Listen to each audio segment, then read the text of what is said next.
In this video, we'll start working with one of the most powerful monetization system in Directorist, the pricing plan extension. Before we jump into creating plans, we first need to understand what has changed in this new version, how to properly set it up, and how the full system works behind the scenes. This first part will focus on setup, updates, migration, and payment configuration. So everything is ready before we build pricing plan in the next part. So before we install anything, let's quickly understand what's new in this upgraded pricing plan system. The entire payment system has been completely rebuilt from the ground up for better performance, flexibility, and stability. The pricing plan structure has also been redesigned, making it more flexible and scalable for different business models.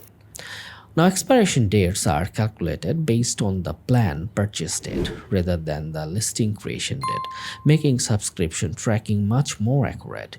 User can now manage only one active plan at a time, while existing user with multiple plans will continue using the old system without disruption. Plan upgrades and downgrades are now smarter, with proportional price adjustments and dynamic duration recalculated. A trial system has also been introduced for new users, along with a refund system to provide greater flexibility.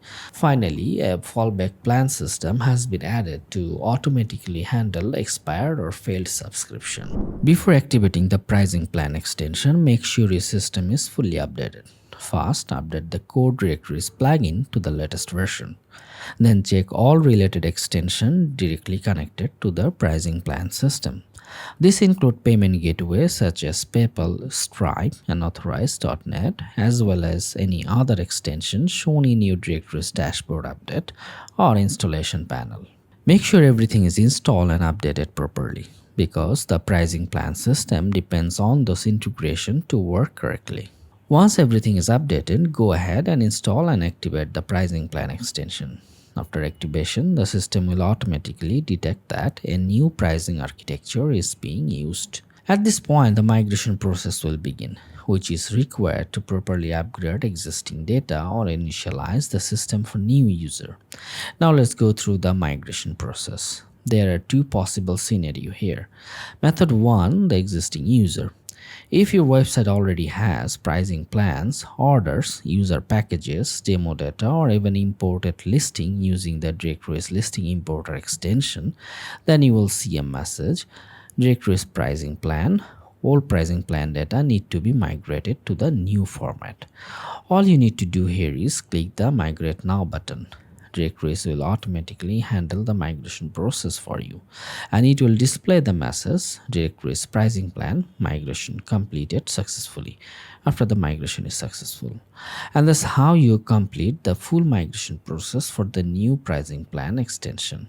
In method 2, for new user, if this is your first time using the extension, after activation you will see a notice like this. Directorist notice, there are two directory types needs plan assignment. Assign them now.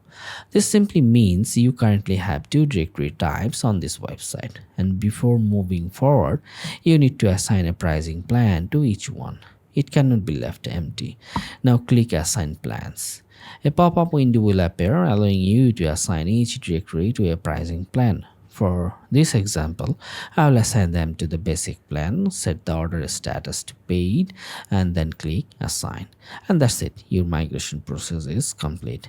You can always create new plans or edit existing ones later from the pricing plan settings. We'll cover that in part 2 of this video. Now, before you move forward, let's properly configure the payment system.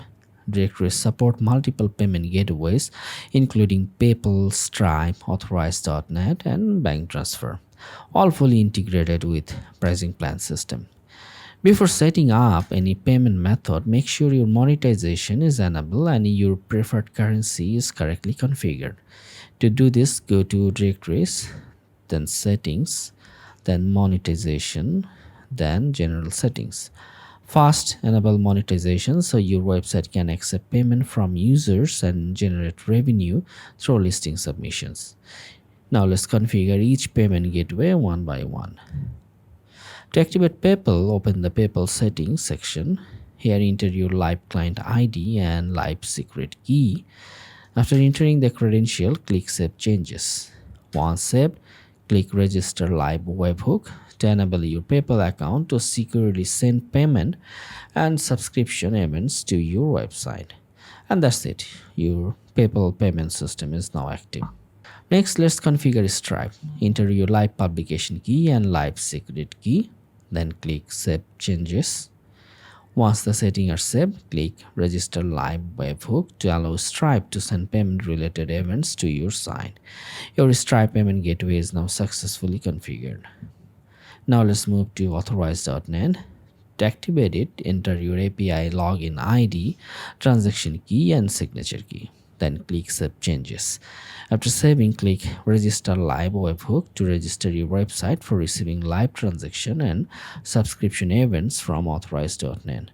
And now your Authorize.net gateway is successfully activated. Finally, let's configure bank transfer. Under the Payment Gateway section, enable bank transfer as needed. Then open the Bank Transfer Settings section, add your bank account details, gateway title, and description. Once set, user will be able to manually complete payment using bank transfer, just like in the previous version.